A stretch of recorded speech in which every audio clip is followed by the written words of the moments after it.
Right now, you're watching and listening to me talk to you through a screen. I'm not in the same room as you. I'm not even in the same time as you.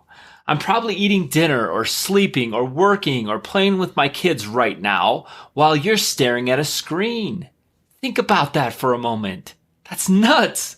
And yet, we're so used to this phenomenon that it doesn't even seem weird to us. But it is. It's very weird. I mean, throughout human history, this level of connection from individual to individual, unconnected from time and space, from anywhere in the world via a flat piece of glass, wasn't even fathomable. In ancient times, anyone staring at such a device would be considered insane. It'd be pure wizardry. It'd be black magic. And while there are many good things that come from this magical connection, it's addictive. We have apps and videos and podcasts and photo editing, and we work on our computers and we endlessly scroll. We read news from screens. We check email. We watch Netflix. Screen time is everywhere all the time. But like anything, we need a break. We need some balance. So if you're really looking for a way to unplug, I suggest getting out into nature. Go on a hike away from cell signals. I'm recording this video on a phone, but beyond that, I'm not on my phone at all, and I have no desire to do so. I mean, just look at how beautiful this background is and the scenery. I couldn't pick a better spot to just be with nature and enjoy the world without a screen in front of me. Your mind, your body, your soul, it needs to stop staring at a screen from time to time. You need some time to see and hear nature. You need to connect with your family members face to face without any distractions. Because staring for hours and hours per day at a flat glowing square is harmful. It can undermine your real relationships. It can make you more irritable, more tired and lazy. And due to the addictive nature of these devices, it's very hard to stop. Heck, most people are forced to use screens for their work, so they can't completely stop, even if they wanted to. Because we're so damn addicted to these things. You see people with at a sporting event, let's say, like they're supposed to be watching a basketball game, an NBA game, or a football game, and they're on their dang phones, on social media. I don't know, they're not in the moment. They're not watching the actual event. If that's you, try to stop that. Try to actually not take your phone or turn it off, because these things are addicting. They can control your life so easy. You don't even realize it, little by little, minute by minute. But that's why you need to carve out some non-screen time. And that's why I challenge you this week to unplug, to seek out some screenless stillness and quiet in your life. Again, listen, I get the irony. I'm challenging you to turn off your computer or put down your phone from a screen. But this is what your soul needs to be healthy and to have a resilient mindset.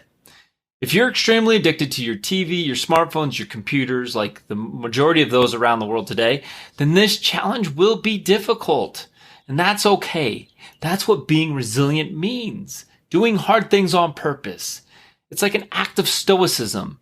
Because you're going without for a bit of time, which in turn will help you appreciate being connected more later.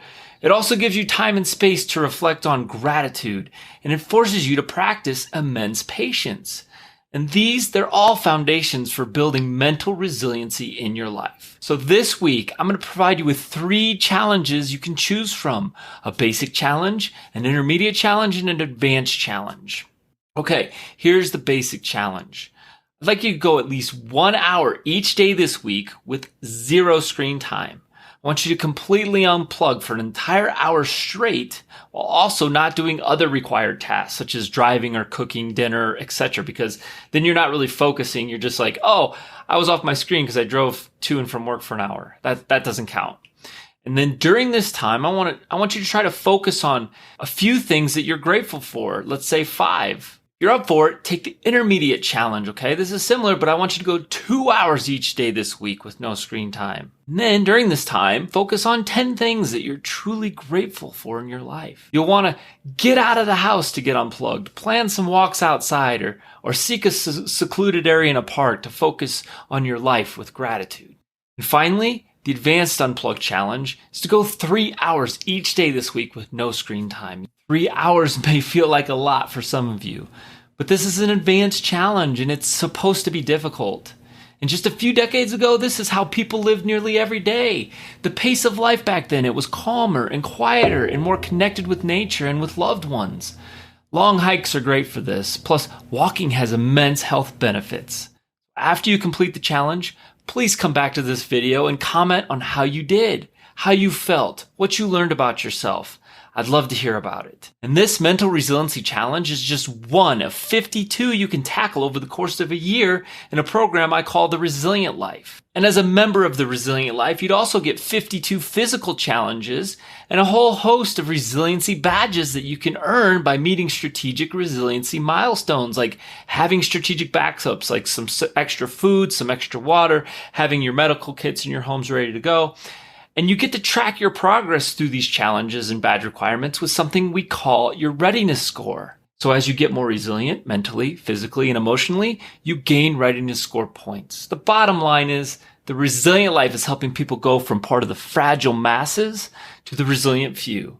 And if such a program sounds interesting to you, learn more by clicking the link in the description below. And until next time, prepare, adapt, and overcome.